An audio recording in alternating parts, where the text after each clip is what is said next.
When I look back and saw your the video compilation you did of the audition, and I don't have the audition sheets with me, and I don't remember what the last name is of the other woman who read for Harriet. Her name is Jane. The one with the real interesting the short face. blonde with the, yeah, real face. I really considered her for a long time. She would have been an interesting candidate. Jane, it wasn't Kathy. No, Kathy is going to be our hairdresser, Kathy Ivani. Couldn't have done it without Jan being opposite her. And Jan was the last person I called because I thought he was the surest lock. You know, I've acted for Jan a couple of times now in his career place, and I had no doubt at all that he would leap at that chance. Going, hi, you know, plays like this bring feelings like that out of everyone. Right. Everyone has people in their lives. When you portray someone in a real manner, it brings up your life.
camera in the window behind the piano. Of course. Yeah. I am really interested in knowing what was your very first introduction to Mariam's Pardon? Well, of course, my first introduction was via Bonnie D., who's my roommate here and my partner. And she had the script, and she was going to direct it. And so I didn't react because I hadn't even seen the script. And then she said, I've got this other script, Dog Sees God. And I said, well, can I read one? She said, well, sure. Why don't you start with Mariam's Pardon? So I read Mariam's Pardon. Wow. I came back to her and I said, would it destroy our friendship if I told you that I would like to direct this play and that I'm going to put an application in with the board, the artistic committee? And besides, you have another play that you'd like to direct. And that was all said very humorously. And she had no problem with my applying. And then she said, well, can I audition for it? Mariam's Pardon. And I said, of course, anyone can audition. And so that was the beginning. I was just struck by the simplicity of both the message and the writing. That's both. There are other things. You have a knack for dialogue between women. And I talked to you about that. Mm-hmm. Where did you get that? And you talked about members of your family that you spent time with. Mm-hmm. So the play struck me in a very warm place. It's really not a tragedy, although there's tragic things that happen within it. But it ends with resolution, which tragedies don't always. And the resolution is a ring of hope. Powerful piece you've written, Wayne. I don't know how you did it. I want you to do this is that it really will make people like, wow, this cat's very interesting. Good morning, Sebastian. She's still sleeping. Well, I hope she gets some rest then. I wanted to tell her I forgot the nails, so we'll be a little late getting started. It's hot as an Arabian desert out there. Do you have anything cold to drink? Yeah, some fresh apple juice. Sit down, I'll get you some. Because you're not going to see Sebastian when he says, come on in, we're in here. Than himself. And he was leaving a life behind that made him feel lesser than a man. Well, how far back do you want to go? I don't know, this is a problem for me up there. I I know mean, it I'm is. doing just a circle, you want that? No, I wanted him out of the way. I wanted him to sit down Okay. until you were up there, and then he approaches you after you're up there. Standing up and giving, come on right up here, you're doing this stuff. Okay. I don't mind him, he's sitting, he's looking at you, you're very nervous because of this closeness. Mm-hmm. And so what I was gonna have you do is turn around with the glass in your hand, and he gets up, and then it's the obvious, it always this hot. That's, yeah. Yeah. Because I was just going like this. Yes. If you didn't give me this drink, I'd be delirious, is essentially what he's saying. And you're agreeing, yes, I'm sure he would. Big pause there. Makes me not want to go outside. Don't take the glass. Let her use the glass to ward you off. You can under the glass. Sit and then give it to him. Okay. All 5 of you are here, and we work on that Monday and Tuesday. And then next morning, Juice, page 60 to 70. It's 4 of you. It's Harriet in parentheses, so perhaps you're just off stage.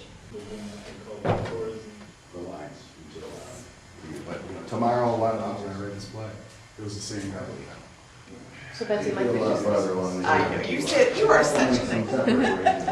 We'll try to get started earlier tonight than we did last night. Did Bradley get a hold of everybody? So, I'm not going to wear the material. I couldn't find him. I actually found him, it was like $37. No, That's a little much. we're going to be starting in as soon as this is done.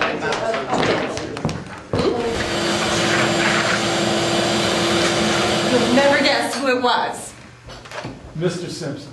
No, he was helping customers at the time. Mr. Rollingsworth. He wasn't there that day. Well, aren't you going to guess, Miriam?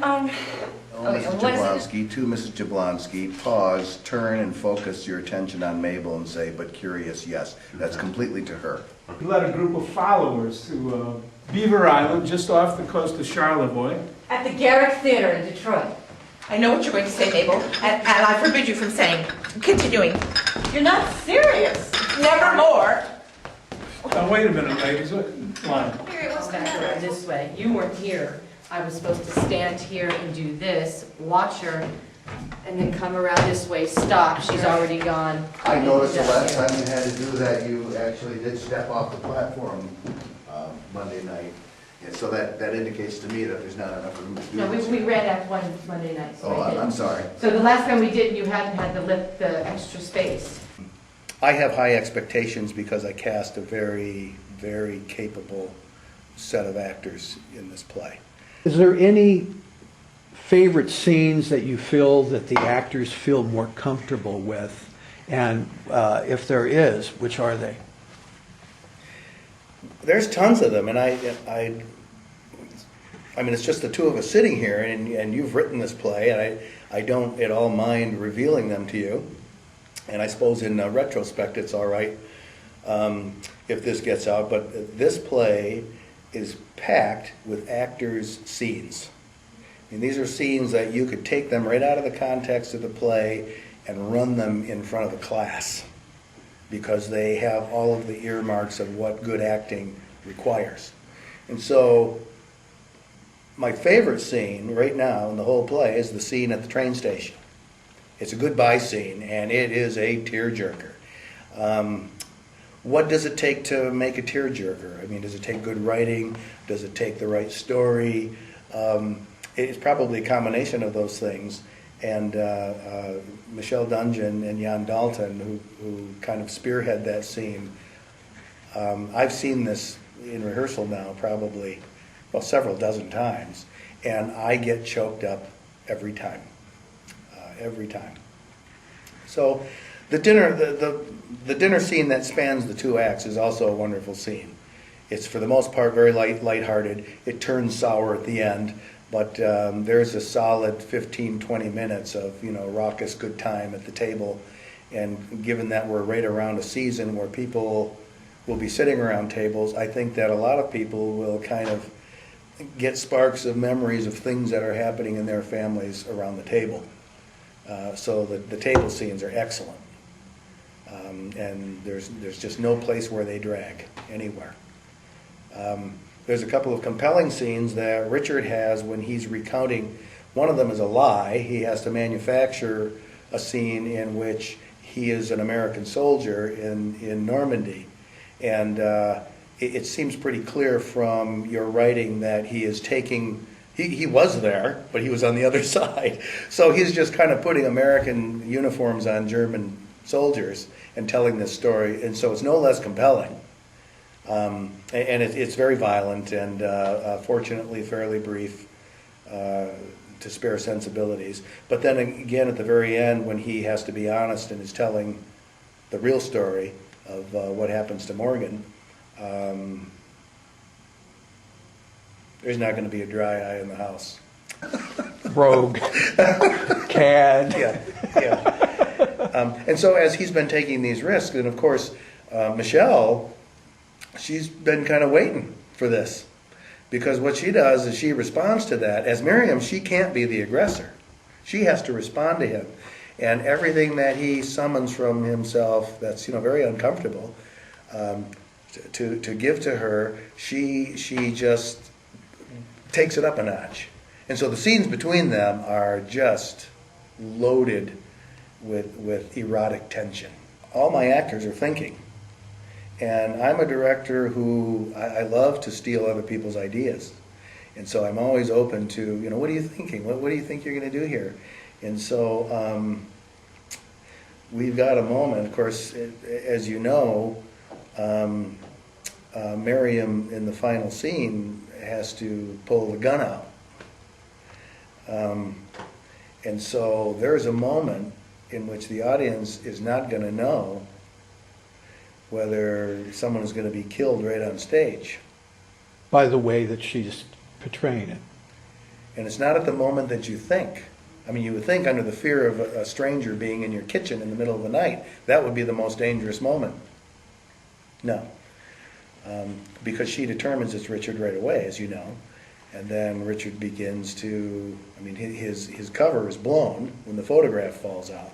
So you have basically a rehearsal on Sunday, Monday, and Tuesday, and then just a few people on Wednesday, and then you're going into Tech Sunday, the following Sunday, and then it's about 3 dress rehearsals, and it's showtime. Yeah, I think that on Tech Week we will do Monday, Tuesday, Wednesday, and I want it to be dark on Thursday. I want them to have a night's A rest. day off before You opening. bet. Right. You bet.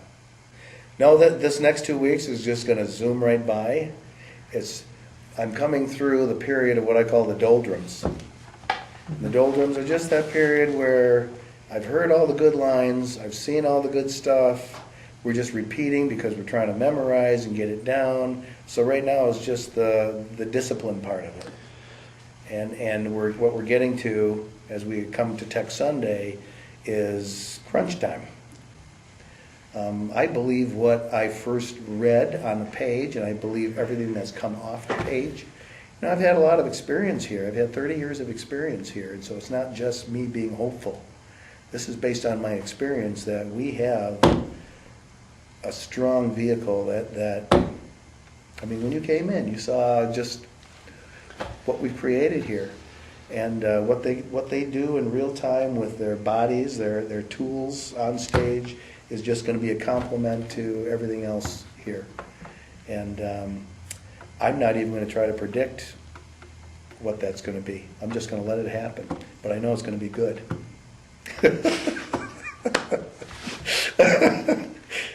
When we're done with the rehearsal, now that we have costumes and props all together, let's clean up afterwards. Because what we've been doing so far is just kind of leaving stuff around, and so you'll be your own mothers.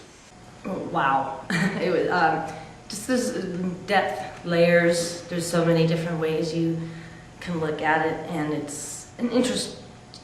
The more I read it, the first time was the initial wow, and then the more I read it, I was right. That there's just, to be able to, it's just as powerful to look at from everybody else's perspective, not just Mariam's. I know that's sort of the title, but every character has such a powerful perspective and a crucial one. There's no, there's absolutely no throwaway. It seems like every word that was written has a specific purpose, and I think that's really wonderful and fun. I think a taste of what it was like in those years. I'd like to think that most people that come here are from here, so they'll appreciate, they'll take in perhaps what it was like 50, 60, is that a long ago? 60, 70 years ago? 70 years, what it was like here. I mean, I'm certainly always interested in that stuff, and when I think about my mother-in-law, my wife's mother, she's been here all her life, and those particular people that have been here all their life like that. So, and plus, I just like there was a part of me that thinking, well, we'll have more of a thing about the war, and we'll get those things, but it's not so much that. You have those events all around, but it's more about these people and how they're interacting and how they're living together. I had an aunt, I should say, from Holland when I was there. My mother's family's from there. From the country, Holland? From the Netherlands. And I visited there, and I had an aunt who was very similar to Harriet in that she was the queen of the house. And she would do stuff, she would make comments like that, or she would just impose her will. But she had a problem going outside, being like, I don't know what they call that, agoraphobia or whatever, fear of being agoraphobia. Yeah, being outside, being around other people and stuff. But at home, she was nice enough to me because her oldest son had a rocky relationship, but she wasn't quick to tell me what to do and to do things. If we're watching a show she didn't approve of, she'd just turn the TV off. Warmed hearts, for sure. and a sense of the love and basic human connection that is so much more real than the artifice of war. To me, and maybe there's a bias in my own predilections, but to me a huge message of this play is reflected in the title, in that she's pardoning Richard because the way this tragedy has unfolded to her makes it as clear as can be that we're all just people. And Morgan and Richard were two men caught in a terrible place. And I suppose there is a pardon in which she's pardoning Harriet for everything. But to me, the biggest message is that humanity underlying the craziness of war. Well, gosh, it's been a great experience. I really was very pleased that Mike asked me in July to assistant direct for him. Really wanting to work under Mike, and then as I read the play, I thought what a great opportunity to work with a local playwright and work on a play that takes place in northern Michigan, even though it's in the 1940s. And it's been a fantastic experience to see us start from ground zero and come to where we are today at our Sunday Tech rehearsal. And I just can't wait till we open next week, because I know it's going to be absolutely fantastic. We have such a great cast, and it's been really wonderful to see how much they have grown, how much they have taken in through Mike's direction. And I've been, just a good support for Mike. A good support for Mike, a backup, and I've been able to talk with him about what I see and what I think needs to change or grow or develop. And so I have been kind of sitting back and obviously letting him take the lead and just sort of whispering to him, well, I see this and I see that, and so on and so forth. Which has been great too, because he's very much open to that and has listened to my view and my interpretation of what we've seen. And I just love taking it from the beginning to the end to see how much it grows and becomes a living thing. And I'm just thrilled that we're at this spot, and I just can't wait for everyone to come see it. I think it's going to be a big hit. I really do. I feel very good. The people who I'm, really counting on are coming through in spades. It's an ensemble cast, but some roles are heavier than others, and I'm very satisfied that everyone is acquitting themselves in a positive way. I've got different expectations for different people in the cast, and those haven't always been met. And I'm not going to name names, which is one of your lines. Nor am I a psychiatrist, but I'm close. I'm thrilled. I'm very excited and filled with anticipation. It's funny because typically I stay away from opening nights. I think this is an opening night that should not be missed. And not just because I'm directing it, it's because this is a brand new play. No one has seen this before, and so it puts a whole different thing on opening night. I'm pretty sure that closing night will be more polished than tonight will be. But this is not a play that aims to be polished.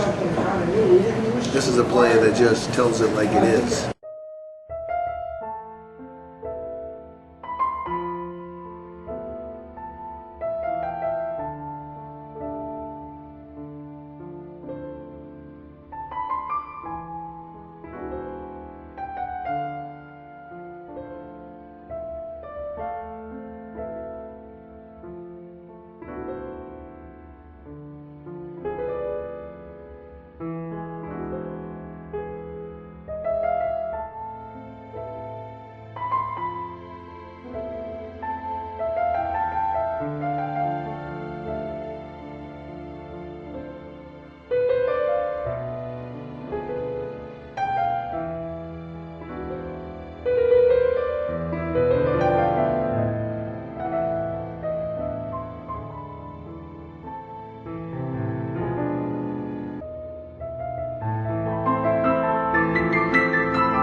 Erreca. To Wayne. To Wayne. Haha. To you. And Michael. That's what comes to mind reading this script. Very personal thing. Totally apart from that is the fact that this is just, block your ears, a fucking good script. I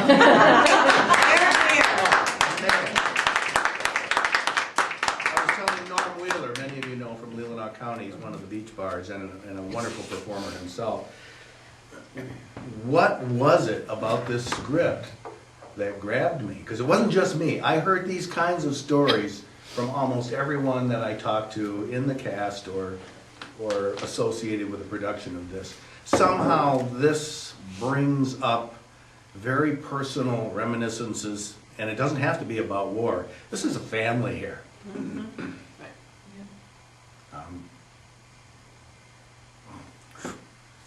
I think Wayne Erreca has done justice to the American family with his play. And so did you, Michael Nunn. Yes, you did. It's to kind of share this thing that Wayne has brought forth here. I mean, I can't imagine what Wayne must think. I mean, you've been so incredible in being so courteously and considerately on the outside. But I found this part of it really easy. Wayne's script just brought ideas to my mind. And it wasn't just me. I mean, I surrounded myself with smart, capable people. That's the real secret to good directing.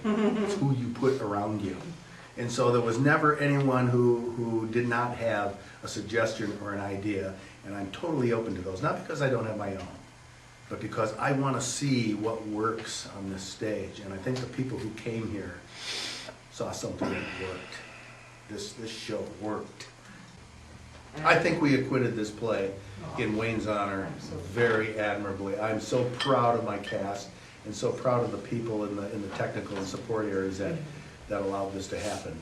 It's magical. I can't explain it, but it's magical.